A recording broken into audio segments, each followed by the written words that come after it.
Well, welcome back to Planet Doug Behind the Scenes for Sunday, August 27th, 10 to 7 in the morning. I'm still in the town of Painan, about 80 kilometers south of Padang, staying at the Bumimi homestay. And last night, I think for the first time, I had neighbors. Maybe one other night, there was a guy on his own, staying in the room beside mine, I think. I saw him go in and out. But last night, there were two people, I think, staying in that room. But they woke up really early. That happens a lot, I find, where, people are just traveling, I guess. They're on their way somewhere, and then they just stop off overnight, and they just wake up early in the morning and get back on the road and keep going. So even when homestays like this, even when, the rooms are full, there's other people here, they tend to arrive late at night and then leave early in the morning. So, clearly very different from my style. So that works out pretty well. But this morning, the mosque is very, very loud. It's still going on. They've added this to it. Sounds almost like a child's voice. Anyway, that voice cut right through my earplugs, and I think my neighbors made quite a bit of noise when they were getting up. That woke me up really early, and then the call to prayer and the mosque announcements, whatever all this is, has kept me awake. And you can hear my voice is a bit froggy. So, yeah, I'm not fully awake yet. I think this is my last day in Painan. I was thinking about staying longer. I was even planning to stay in this area longer, but circumstances have sort of taken over my life to an extent, and I decided to I booked 5 nights here, and last night was my 4th, tonight is my 5th, and I decided, well, let's just stick with that and go. I did try to rebook this room for another 2 or 3 nights, and had I been able to, I would stay in this town a bit longer. I feel like I've been here, I will have been here 5 nights, but I feel like I've barely been here at all. It's like I haven't even arrived yet. I've barely gotten to know my own neighborhood. I don't know what's going on. Part of it is what happened yesterday, and I'll get to that story in a minute. But I tried to book this room online, but then it said there were no rooms. They've got one big room here, like a deluxe 4-person kind of room. That one was available, but this room, they have these 2 twin rooms, double rooms, but with 2 twin beds, and both of them, I guess, are fully booked for the dates that I was trying to book. So even if I wanted to stay in Painan, I'd have to move to another hotel, and I could easily have done that. I found a nice place actually that I could have moved to, but then that day you have to move hotels, so it's not like you can just go out and go exploring for the whole day. Your day has to be built around packing up here, checking out of this one. It's not like you can just get up at 7 in the morning and move to the new hotel, because they won't let you check in until 1 or 2 in the afternoon, right? So I don't know, it's this whole weird thing. The whole day gets lost in moving hotels. And then I had another reason for deciding to move on, and in the end I just booked a room back in Padang. So tomorrow morning I'll be getting on my scooter and making that beautiful ride back to Padang. My plan for today is to do a lot of resting. One reason I didn't mind waking up early this morning, or getting out of bed early, is that I hope to do the same tomorrow and be on the road really early. Assuming there's some sunshine in the morning.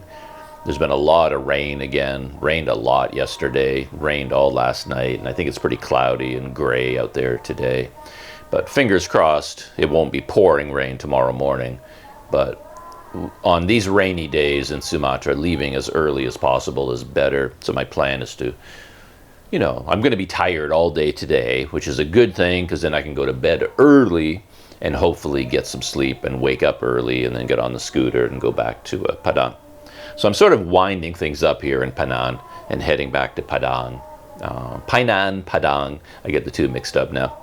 And so that's basically what's going on here. Now it feels like a chorus of children. There could easily be some kind of a holiday today, a special day in the Islamic calendar. There are so many of those, they sneak up on you. And even when I ask people about them, No one ever seems to be able to make it clear to me exactly what's going on. But yeah, that sounds like a group of school children crowded around the microphone. So yesterday, the story from yesterday, it's not a good story. Started off well. Yesterday I had plans to get out early. I saw beautiful sunshine out there, and I decided very early in the morning just to go out, get on my scooter. And there was an area on the other side of the mosque, kind of a beach area, a part of Painan I hadn't explored yet. So I wanted to go out there when the sun was really nice, and I went up to the lookout point because the sky was really clear. So I rode up the road up onto this hill. I didn't go all the way to the very top, but there's an area partway up, almost at the top, where on the Painan side there's a clearing on the side of the road. You can see through the trees, and you get a beautiful view of the town. So I went up there just to see it in this, in the beautiful morning light. And I rode down to the ocean. That really was gorgeous. It was beautiful, and I've discovered a whole new side of Painan I knew nothing about. The extreme tourism side, because there's an island right off the shore. I'd seen the island, of course. There are a bunch of islands out there, but there's one in particular that's quite close to shore, and apparently that's the beating heart of tourism in Painan, because while I was out hiking along or walking along the beach, a flotilla of boats started heading towards that beach, and this was all staff getting ready for the weekend rush. So there were like jet skis heading out there, motorboats pulling banana boats, motorboats pulling dinghies, like all these tourism, recreational vehicles are all converging on this island. And then out on the water, I saw these other boats, bigger, they're kind of like the same as the local fishing boats, but they're decked out for passengers, covered in bright, beautiful flags and bright painting and filled with people.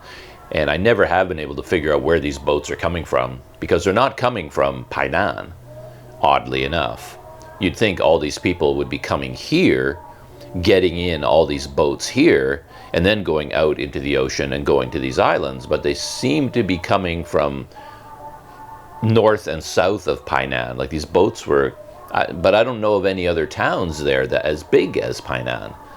So anyway, I don't know where these people are coming from, but they were all weekend visitors, and these boats are all converging on that island, and they're going to spend the day there. They've got food and drinks, and going to get on the jet skis and the banana boats and hang out on the beach, stuff like that. So I saw that whole side of Painan, and that was kind of interesting. But I explored that whole area, and then my plan was to ride my scooter back to the beach here, closer to where I'm staying. And then I was going to get breakfast on the beach, get mi lontong and a cup of coffee, enjoy that down on the beach. I did that once before, and I knew exactly where to go and had a really nice experience there, so I wanted to do that again. And then I was going to get on the scooter and explore south of Painan, like ride along the coast. There's a whole bunch of nice beaches in that direction, maybe some fishing harbors. I didn't know what was out there, so I just wanted to head in that direction. And I was in such an amazing mood. It was one of those moments that really stood out to me. It was like I was seeing the world with a brilliant outline around it. Like everything was super vibrant.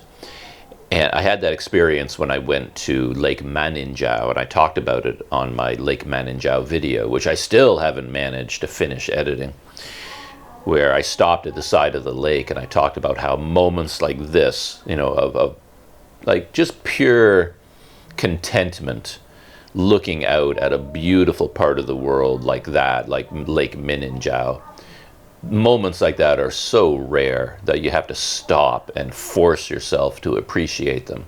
And I did that at Lake Maninjau, and I did it again yesterday morning while I was sitting on the beach. Rising sun behind me, lighting everything up beautifully.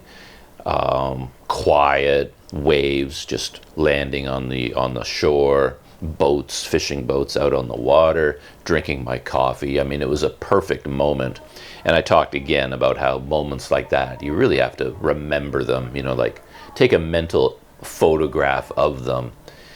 Because moments like that, when you live them, it feels like they're just readily available all the time, but they aren't. Like, when is the next time that I'll be at a place like Lake Maninjau, at a place like this beach, you know? So I was talking about appreciating this moment and how wonderful it is and how amazing this day is. And I was waxing poetic and being so optimistic. And then my phone dinged or whatever. I got an email notification. I looked at the email. That was my first mistake, I guess, getting back on the internet. When you're out there in the real world, just get off the internet. Nothing but trouble comes from the internet sometimes. And it turns out that for however, I don't know anything about how it happened, somebody got hold of my credit card information back in Canada, as far as I can tell, and they were making a bunch of charges on my credit card. They were quite amusing ones. There was a DoorDash McDonald's for about $50, and then DoorDash at a restaurant called Yummy Korean. I looked it up online, and there is a Yummy Korean in Toronto, so that's probably where it was happening.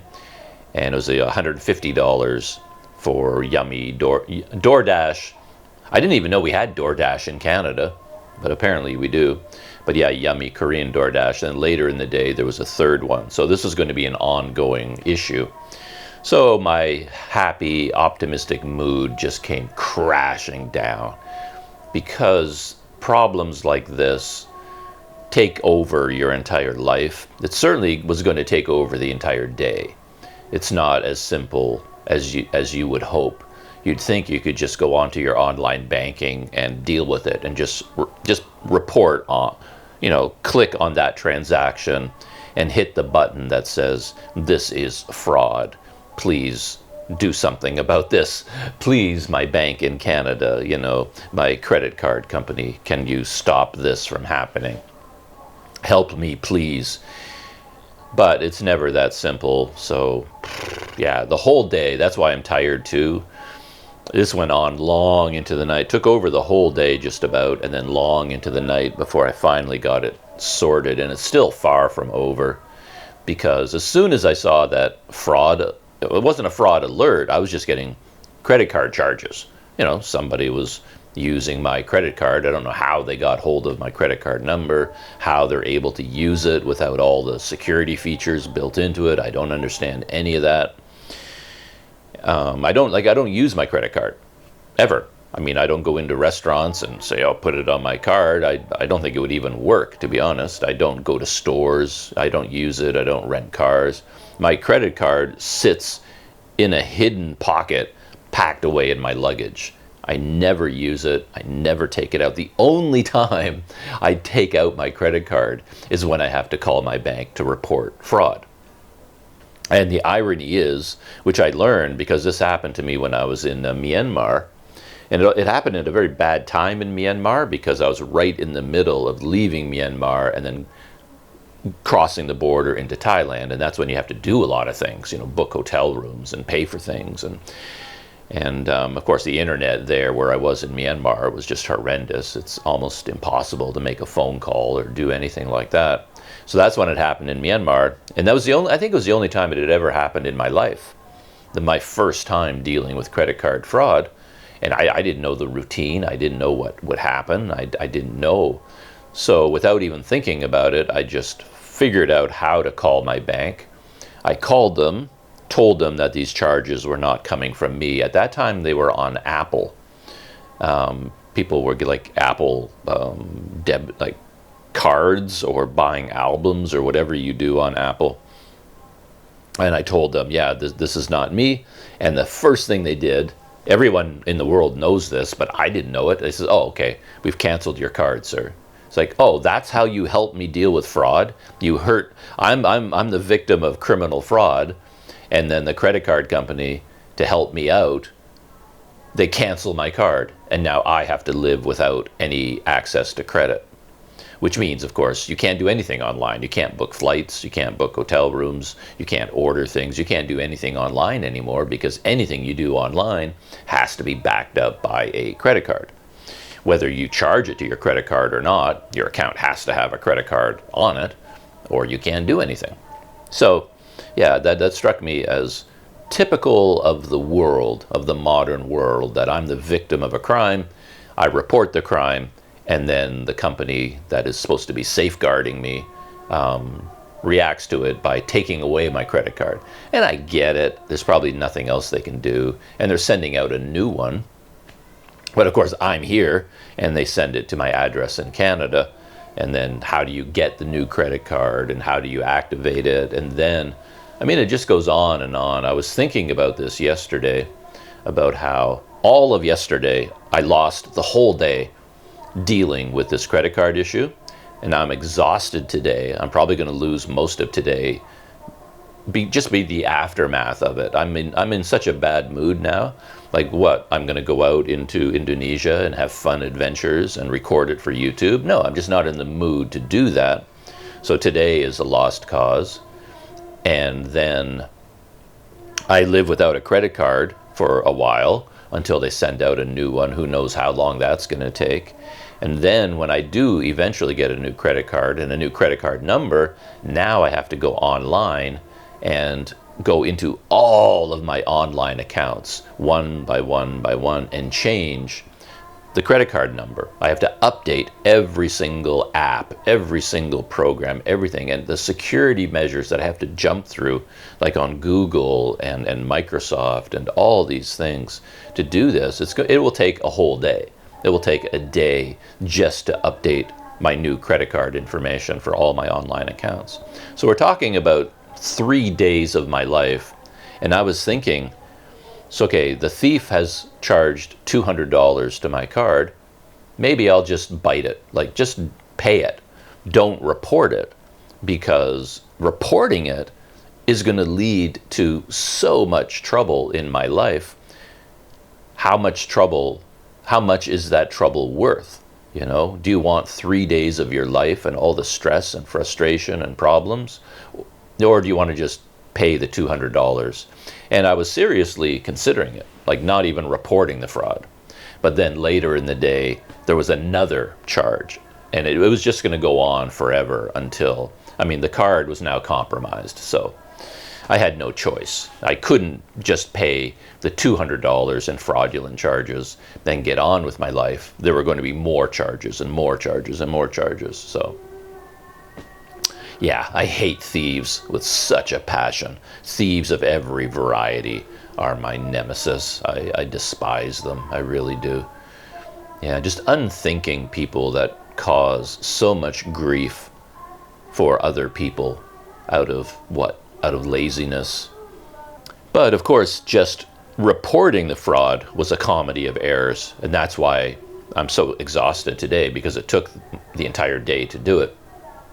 I came back here after my breakfast. I came back because I had to, use the internet here in order to call my bank, and I got all prepared. I got out all the information I thought I would need, all of my ID, all of my numbers, all of my expiry dates, all of my addresses, all of my phone numbers, because the bank, I know from experience, you call them up and say, oh, there's fraud on my account. They're not going to take it for granted that you are the person who owns that account. They have to establish your identity. And to do that can be a very complicated procedure. It makes me very nervous. It makes me feel like the criminal, in fact. So I got everything ready as much as I could. And then I took my courage in both hands. It took me a while to figure out how to even make a phone call. Like, here's the number I have to call in Canada, but I don't make phone calls. I always, each time I have to figure out how to do it. And of course, there's always the issue of you're using the internet to make the phone call to begin with. So the internet here at this homestay is pretty reliable, but it cuts out from time to time. And I've had that experience in the past where you're trying to call your bank, but of course the internet is so bad that the call, you can't hear them, and then right in the middle of you trying to explain or them trying to help you, the call drops, and that can happen over and over again. So I was not looking forward to this experience. But anyway, called the bank, and then of course I go through the automated system, to do this, press this, to do this, press that, enter your credit card number plus hashtag. You're just talking to a computer for a long, long time, and then finally you finish registering your phone call. Your call goes into a queue, And then they said, well, our next available agent will be on the line. And then they start playing the hold music, and they start giving you all these commercials. That's the most annoying thing in a way.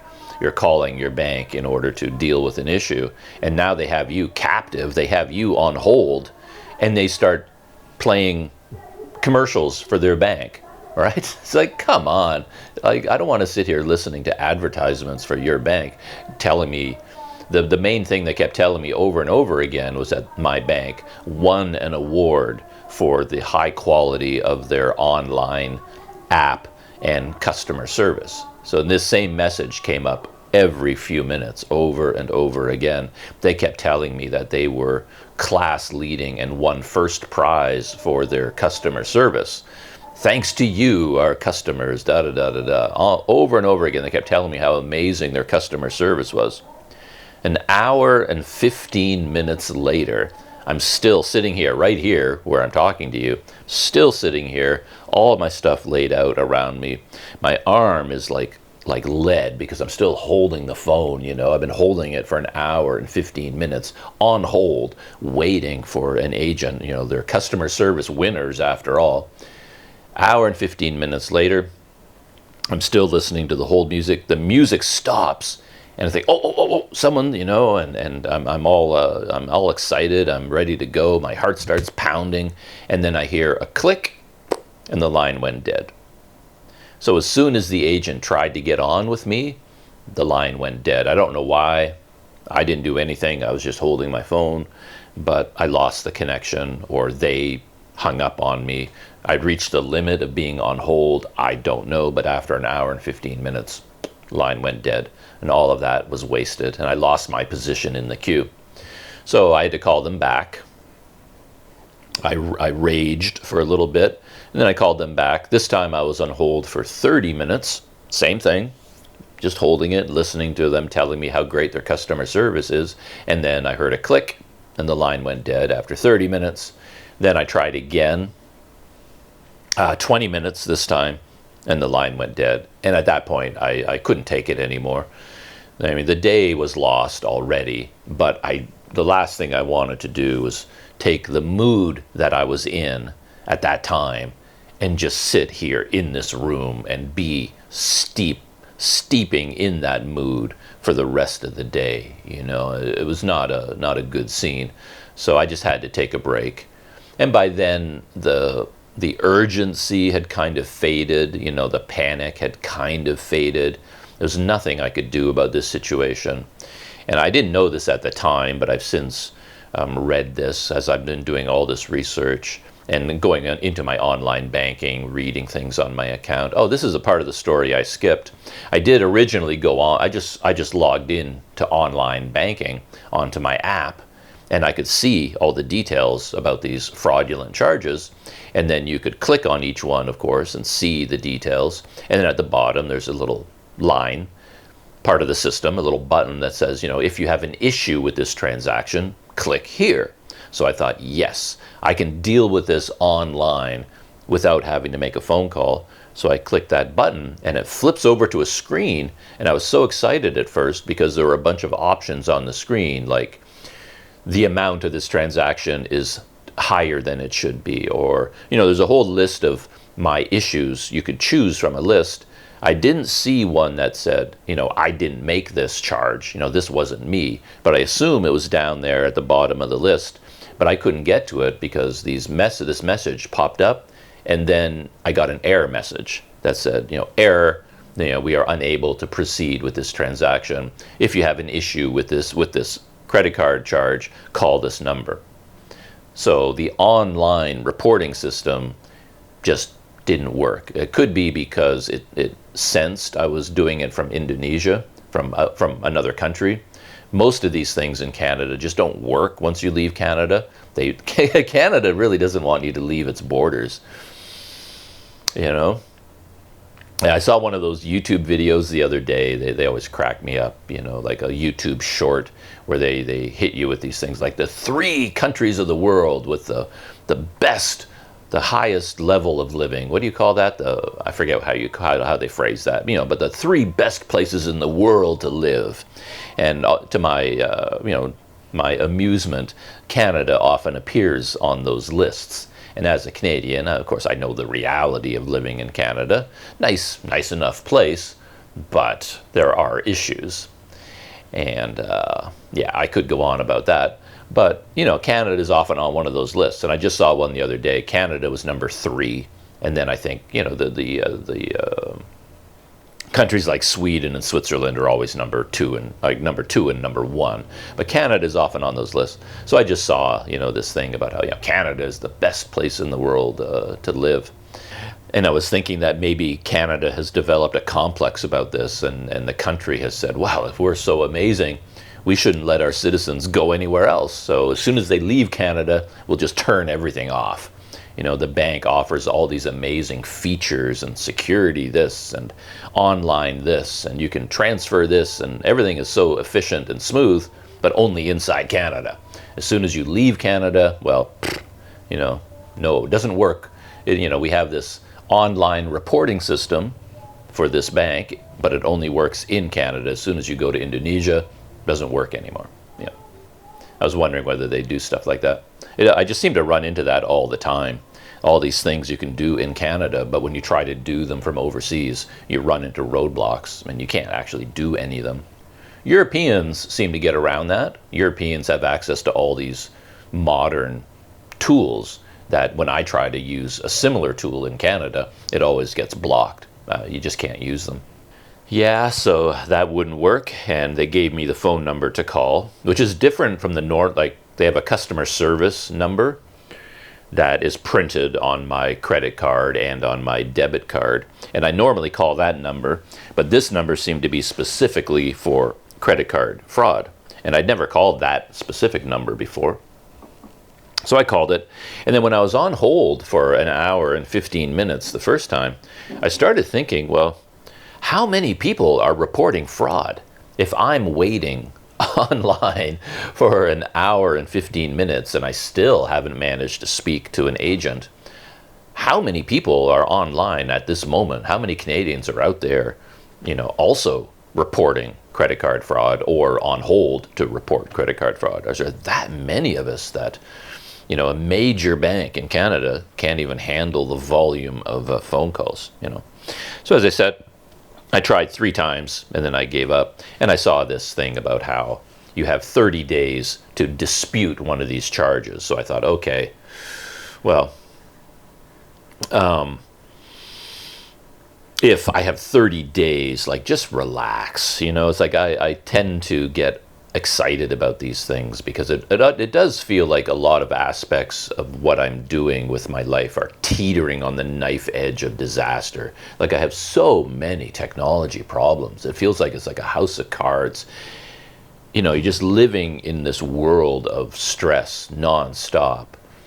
And it also feels like I'm living in a world of danger where I get a flood of scam emails, like nonstop. Where they come from all over the place. Every email address that I have just fills up all day long. All I get are people trying to rip me off in one way or another.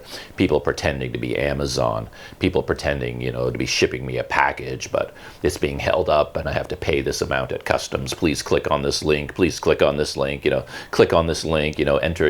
It's nonstop. I feel like a little fawn in the forest being hunted by a pack of ravenous wolves. Like, I'm surrounded by this wolf pack just coming at me from every direction. There's so many of these fraudulent scam emails. And it kind of gets to you after a while. It's like you just feel under attack all the time. Yeah, I think it has a psychological effect. And of course, when you're on the road like this, I'm here in Indonesia, and in a little while, in a day, I have to go to a new town and I have to get a new hotel, so my credit card has to work, and then I'll be going to into Malaysia soon, and try to do anything when you're on the road without, a credit card, without a working smartphone, and since I've been here in Indonesia, it feels like I've done nothing but deal with technology again, you know, entire days spent going to tell console, you know, this phone is blocked, now this phone is blocked, now can you unblock this one, and can I get a new SIM card, and oh, now I have to buy credit for my phone, and I go out to a shop, and oh, it doesn't work at this shop, and can you put credit, oh no, we tried to transfer it but it doesn't work. And it's just like, just stay, you have to sprint, full out sprinting just to stay in the same place. It's like you never make any progress. So I kind of psychologically, I think I live in that environment. So when something like this happens, which maybe for normal people around the world, you know, it's like, oh, somebody's using my credit card. Boop, boop, boop, call the bank. Yeah, okay, sure, send out a new card.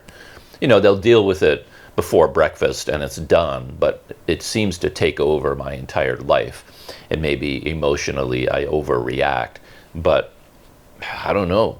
Nothing ever seems to be easy when I try to deal with these things. Because again, even now, of course, I'm getting a new credit card, but they're sending it to Canada. They're not sending it here. And now, of course, yeah, I have to live without a credit card. And then I have to call people in Canada because I rely on people there to help me out in these situations, as my mail gets delivered to my address in Canada, but someone has to deal with it there. And then I have to ask them, can you monitor my mail? And when this arrives, it's urgent, and can you open it right away? And can you and I have to get on the phone with them, and they have to give me, you know, without them, I wouldn't even be able to be here, you know. So yeah, it's a whole thing. And then I decided just to let the panic go. Like the urgency, as I said, had kind of settled down a little bit. I realized I didn't absolutely have to deal with this thing today. I can deal with it tomorrow. So let's try and throw a mental switch, set this aside, let's deal with it later, and just go out and enjoy life. So I did do that. I set everything aside. And then I got on my scooter and I did what I intended to do, which was just ride south out of Painan and go along the coast. And I was going to look at all these beaches and fishing harbors. And I did do that, and it cleared my head to an extent, but it just wasn't the same anymore. I was just going through the motions. You know, I was riding my scooter and it's like, oh, there's a glorious vista. Look at the ocean and the beaches. And I'm taking some video of it and taking pictures of it. And it's just like, my heart wasn't in it. It's like, yeah, whatever, it's beautiful. So get over yourself, ocean. We all know you're beautiful. Stop being so beautiful. So yeah, I did that though, and then I rode back to the happening part of the beach where all the jet skiing and the banana boats, all that was happening, and I hung out there for a little bit. And then I eventually came back here. And I've been doing this other thing. I've been reading a book because from time to time, a friend of mine who lives in Taiwan, she translates books. You know, she does that freelance. She's a freelance translator, translates novels, English novels. And then she occasionally needs my help with one of these projects because she's reading, you know, translating a book and doesn't understand some of the things she has to translate. And then she'll send me a copy of the book by, you know, email, and then ask me questions about vocabulary or idioms or slang or cultural things that she's not that clear about. So she reached out to me recently, and I really enjoyed doing that, as it uses a part of my brain I don't get to use that often these days, because I have a history as an English editor and writer and things like that, voice artist, not voice artist, like voice recorder, you know, in studios. I've spent much of my life in that world of English editing and writing and grammar, stuff like that. So a little project like that is kind of refreshing for me. And to help her out, I really need context, because quite often in a book, you take one sentence out of a book, like what does that sentence mean? Even me, I have no idea what it means because I haven't read the book. Like, I don't know who these characters are. I don't know the context. So I find it helps for me to actually read the book. So I read the whole book from beginning to end. And that's what I was doing yesterday. I was like reading this book. And then she sent me her first batch of questions. So I was, you know, answering these questions. And of course I was editing YouTube videos, doing all this during the day, thinking, no, I don't have to deal with this credit card problem right now. But then, of course, I got another email notification, another fraudulent charge. So it's like, oh, okay. So that's why there is a bit of a time pressure here. It's not like I can just let it go for 30 days because this person, this organization of criminals, whatever they are, they're going to keep making charges on my credit card forever until I stop it. So I thought, okay, I better deal with this now. I really wanted to go to sleep. I just wanted to forget about it, just go to bed, wake up this morning fresh and start all over. But I knew there's no way I was going to be able to sleep, because while I'm lying here in bed trying to sleep, I was just imagining, you know, okay, now they just bought a jet ski and now a jacuzzi, now they just bought a condo, and as if my credit card could support charges like that. But you know what I mean. They would just start charging more and more and more and bigger items, and I'd wake up in the morning to, you know, $50,000 credit card debt. So I thought, no, I have to deal with this now. Just when I struggle with the real world, I have this philosophy now. I just pretend to be Harrison Ford. I just ask myself, okay, you're not, you know, okay, you're freaking out and you're having trouble dealing with this, but what would Harrison Ford do? And I imagine Harrison Ford just dealing with it like a man, right? So I put on a Harrison Ford persona, and it's like, what would Harrison Ford do in this situation? Well, Harrison Ford would quit being a baby, and he would just get on the phone and he would deal with it. So I thought, okay, you know, I adopted my Harrison Ford persona, and I just got back to work, got out all of my information again. I had to have like several phones operating at the same time because I need to get the information from a phone, but I'm also calling my bank on a phone. So it's not like the bank guy can ask me, oh, what are the details of this transaction? And it's like, oh, just a minute. And I, you know, because now I'm not on the phone, because I have to have this phone calling him, but I have to have this phone open to my online banking account. And I have to have this phone open to all the details of my, you know, my biographical data, because I know they're going to ask me all these questions. So it's a complicated thing to do. Even Harrison Ford would struggle, I'd like to think. Well, he would have his assistant do it. But anyway, in my imagination, what would Harrison Ford do?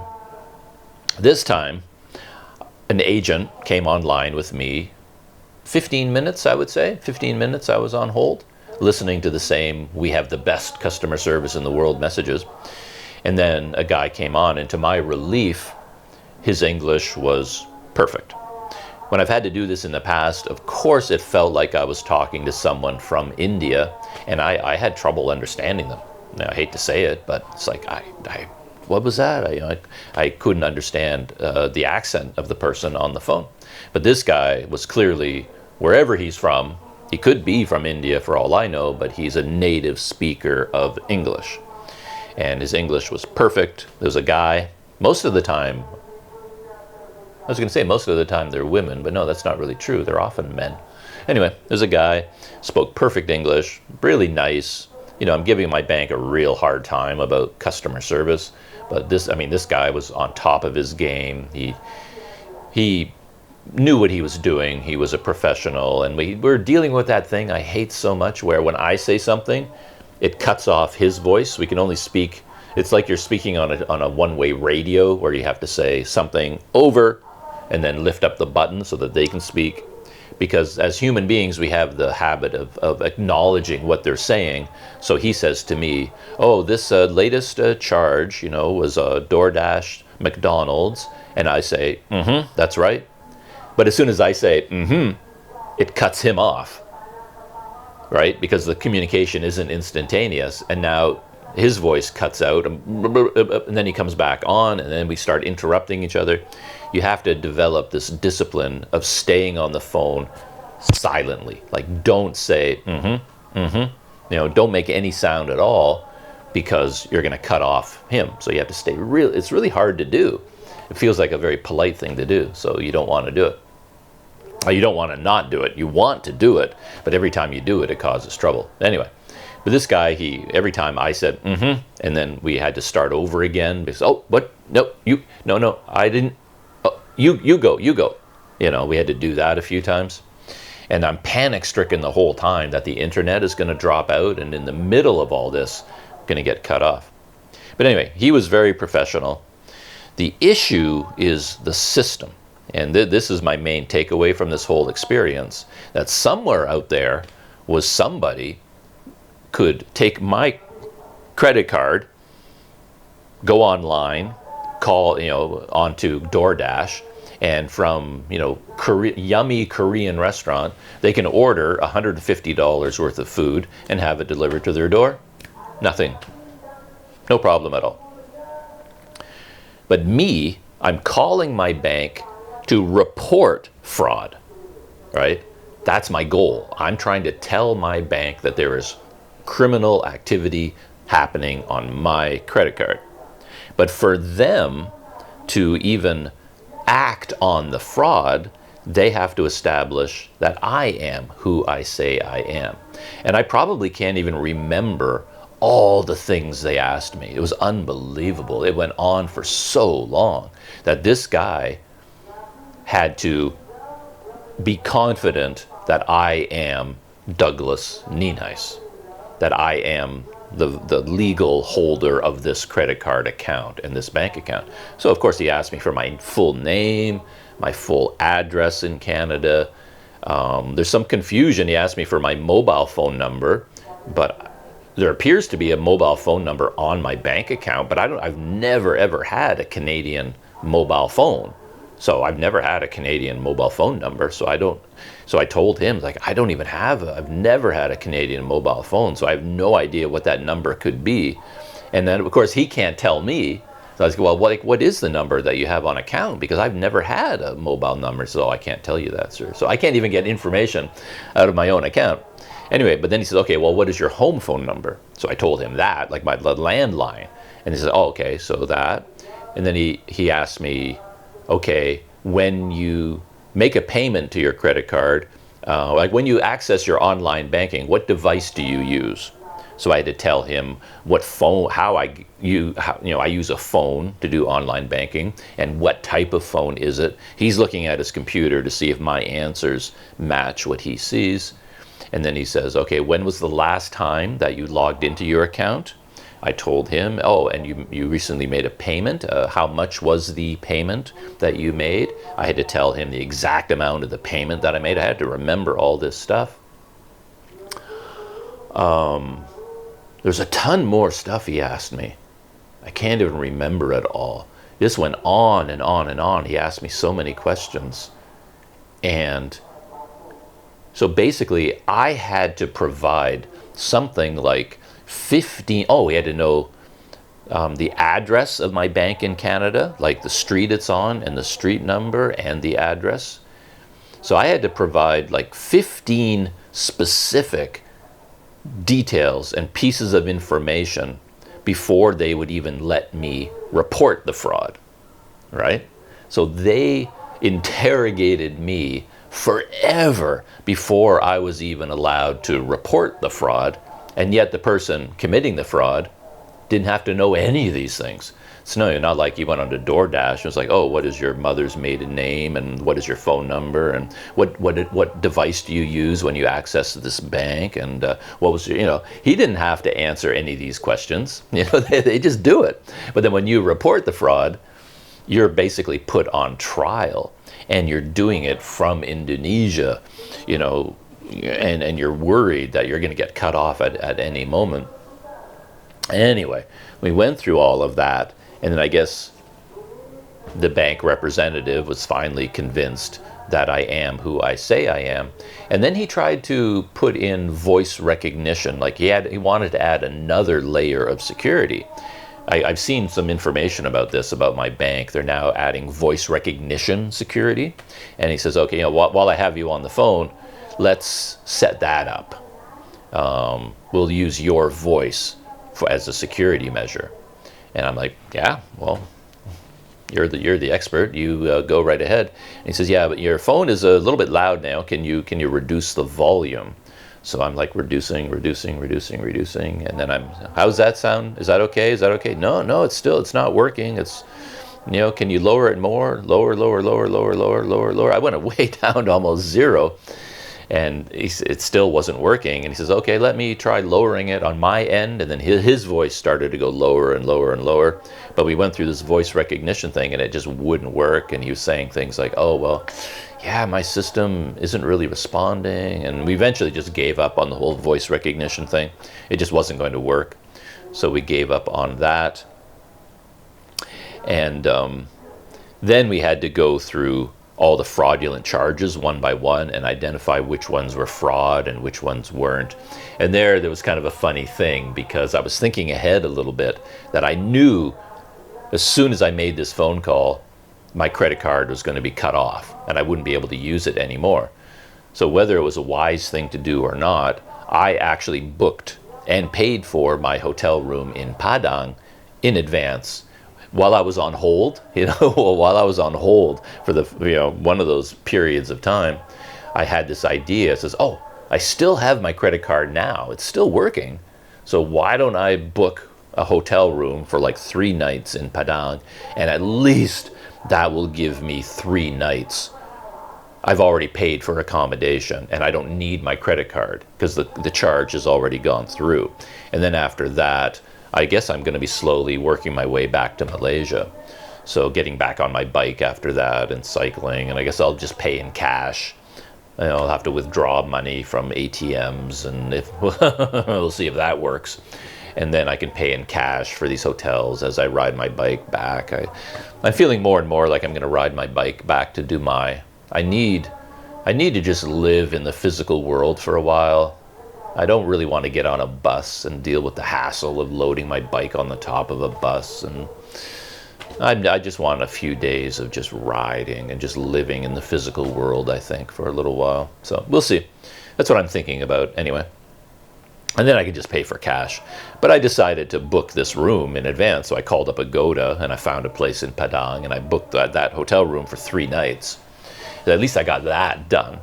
But then on my credit card list of charges, the guy in Canada, the customer service agent, whoever he is, he's looking at all the fraudulent charges, and right in the middle of the fraudulent charge, there was an Agoda charge. And he just assumed that was fraud as well. He lumped it all together because they were all happening at the same time. So then I have to jump in and say, no, that's me. So that Agoda hotel charge, that was me. So don't cancel that one. This one and this one and this one and this one and this one and this one, those are fraud. But that one, don't touch that one. I need that one. So that was kind of funny. But it worked out in the end, and I'm kind of glad I did it. And I sat there thinking, like, what else do I need to do with my credit card? Like, it's like get all these things done, because in a few minutes you're not going to have a credit card anymore. So get it all done now, right? So anyway, that was all pretty funny. And yeah, we worked all the way through this. And then, as I said, he told me, okay, your credit card has been canceled. We're going to send out a new one, and blah, blah, blah, blah, blah, this, that, and the other. And then I thanked him, and I got off the line, and this was like, I don't know, 11:30, midnight, something like that. And I was exhausted. I was just like, I'd been put through the ringer. The whole day was just a complete write-off. And here I am.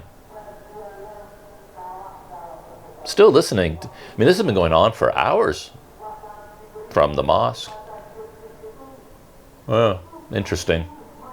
I guess people here are accustomed to waking up early, because if they don't, they're going to be woken up. You have no choice in the matter. Or maybe you learn to sleep through it if you don't need to get up and listen to this. Maybe you just learn to sleep through it. But anyway. So that is the story of Planet Doug right now. Yeah. Oh, man. Small thing, I guess, yet it has a big effect on me. Just my psychological state, Yeah.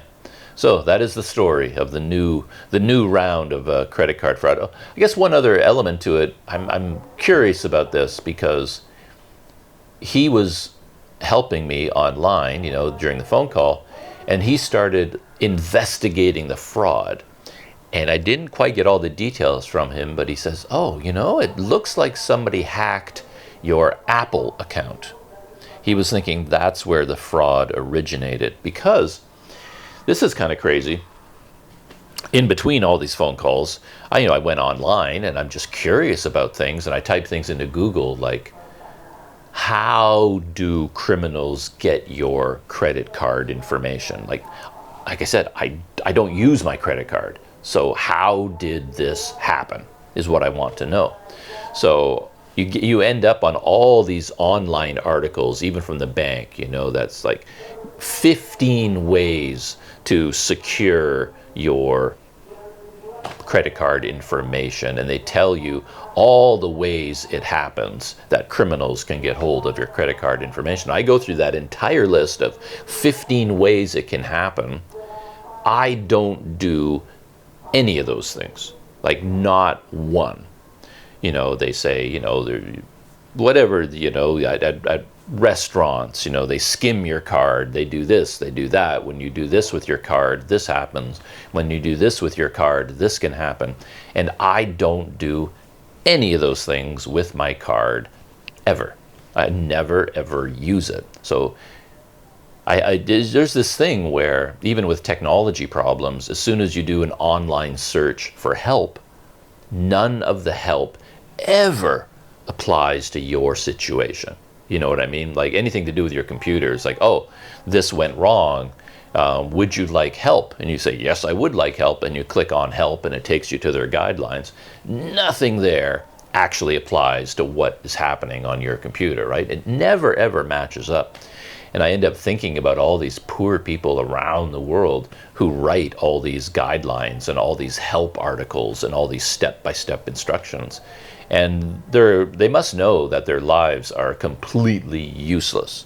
They can invest their entire lifetime to a career of developing the best help website of all time, and yet none of their help ever applies to what is actually happening in the real world. I mean, their lives are completely useless. They might as well not make these help documents at all. They're just pointless. So I'm still left with, these are the 15 ways that your credit card information gets stolen. I don't do any of those 15 things, so I'm still left with, how did it happen?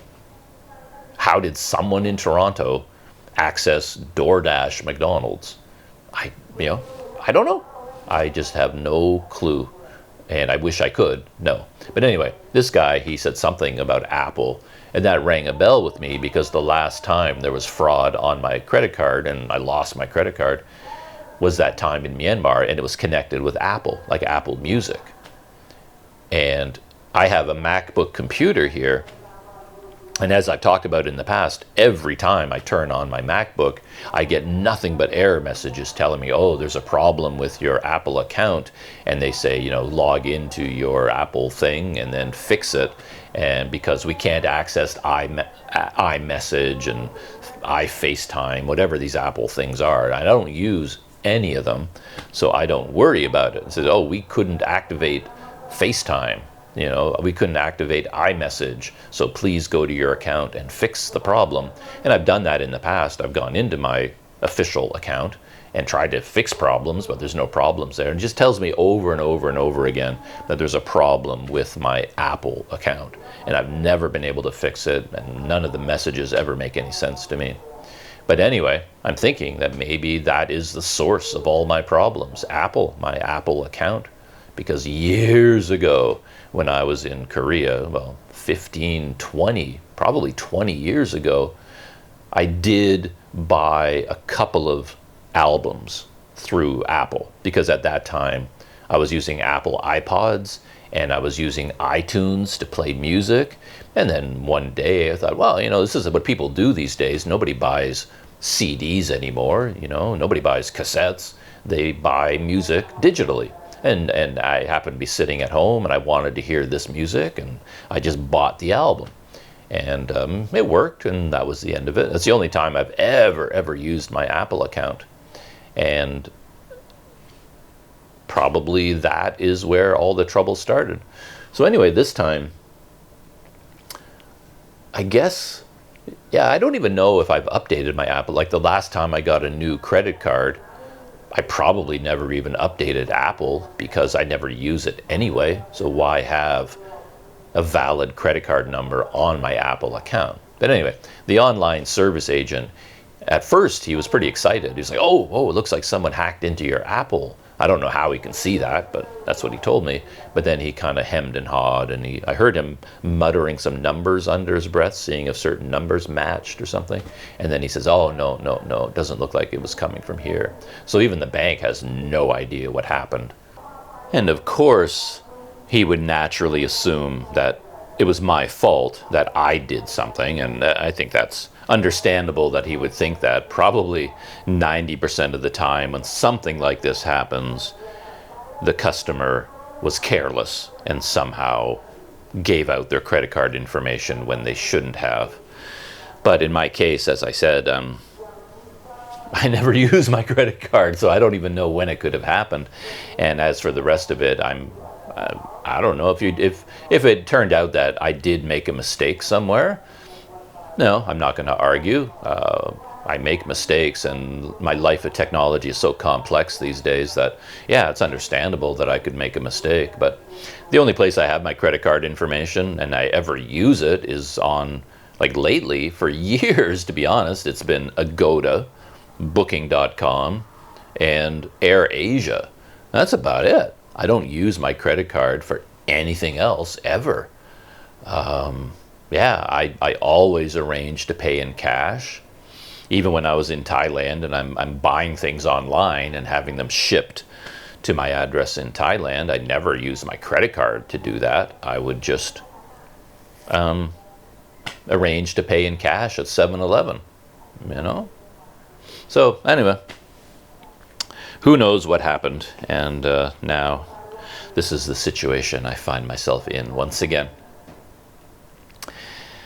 Switching gears, I watched a YouTube video this morning, which really made me smile, because I do have all these problems with everything all the time. And it kind of amuses me when I see another travel vlogger encountering the same problem. And not credit card fraud, this is something else. I was watching a video from Two Up and Overloaded. It's this American couple that is traveling around Java by motorcycle. And I've been watching their videos, and I have been thinking all the time about, okay, what's going to happen when they need to renew their visa? Because I see that problem looming for everyone who's traveling in Indonesia by bicycle or by motorcycle, because you need more time. If you're just backpacking around, you know, you fly to Jakarta, fly to Jogjakarta, fly to Bali, fly to Sumatra, you know, do all these flights, and then you can do a lot more in 30 days. And then, you know, you fly out of the country. So the visa is not as big a problem. But if you're on a motorcycle and you're traveling on a motorcycle or bicycle, the visa extension process is going to rear its ugly head. And I was wondering what was going to happen. And then Two Up and Overloaded, yeah, it happened to them as well, all the issues that happened to me. And it's really quite funny because it took them by surprise in exactly the same way it often takes me by surprise. So what happened was their visa was expiring, you know, 30-day visa on arrival, and they wanted to extend it by another 30 days. And they didn't say exactly when they did it, but I think they waited until like the last minute. So it was like the very last day that they could even apply for an extension. So maybe it was the last day of their 30-day visa on arrival, they went to the immigration office to apply for the 30-day extension. You're supposed to go in like a week before, because the official policy is that it takes 5 days to process the extension. So you have to come in at least 5 days before your current visa expires. That's the policy. But it sounds like they went in on the very last day, but turns out there was a holiday, which always happens to me. So they tell you, oh, it's going to take 5 days to process, but in this case, there was a Muslim holiday, a 2-day holiday that landed in the middle of the week. So I believe Tuesday and Wednesday, or Wednesday and Thursday. I think it was Tuesday and Wednesday were holidays. So, and it's in the middle of the week, and you have the weekends when the offices are closed. And when you added all this up, the day they went in, the holidays, the extra holidays, the weekends, it was going to take, they went in and handed in their application, and the guy said, come back in 12 days. It was going to take 12 days to process their visa extension. And of course, immigration had to keep their passport for 12 days. And of course, they had plans, you know, they're like, that came as a complete surprise to them. And suddenly, yeah, their whole trip, as the guy said, it's going to take 12 days to get the 30-day extension. So by the time they get the extension, nearly half of the extension will already be used up, just waiting without their passport. And they can't go traveling, they can't change hotels, they can't do anything until they get their passport back. So it's like, yeah, that's how it works. You know, it's not just me. It's not just me. And they really got stuck, because I've often run into like one holiday, like there'll be one day is a holiday, and that extends mine to like a 7-day processing period. They had 2 days, which ended up taking up 2 weekends plus the 2-day holiday. So 2 weekends is, 4 days, and then the 2-day holiday. So that's 6 days on top of the original 5, and then for whatever reason it ends up being 12 days that they had to just sit there in Yogyakarta, waiting to get their passport back. So I thought that was pretty funny. Yeah, I noticed that they did delve into clickbait, which bothers me a little bit, because how did it work? Yeah, on the thumbnail it says, they took our passport, like a tragedy, they took our passport. And then the title of the video is Stranded Abroad, Our Passports Taken, motorcycle travel adventures. And it's like, yeah, okay. It makes it sound like the police, confiscated their passports, or criminals took it, they're stranded, stranded abroad. Our passports were taken. And then you're like, ooh, wow, what crazy thing happened? And then you watch the video, and it's like, wow, no, they're applying for a visa extension, and immigration has to keep their passport while they're processing their application, which is the standard procedure here in Indonesia. So, yeah, a little bit of clickbait action over there. But hey, what are you going to do? It's YouTube. The one thing, though, both of them, these two travelers, 2 up and overloaded, they said that the reason it takes so long is that in Indonesia they have to send your passport back to your port of entry. And they were very confident about that. And my feeling is, no, I've never heard of that before, and it doesn't make any sense anyway, because people, fly into Indonesia from all over the place, and Indonesia is a huge country. So you could fly into Jakarta and apply for or you could fly, as I did, you could arrive by ferry in Dumai, and then you could apply for your visa extension in Sulawesi.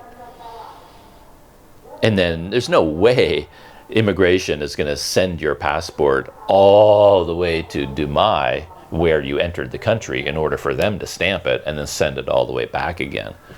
Never heard of that. And yet that's what they were told, like at immigration, when they asked them, why is it going to take 12 days? And they told them, well, we have to send your passport back to Jakarta, where you entered the country. And that was their understanding of the process. But as far as I know, that doesn't happen.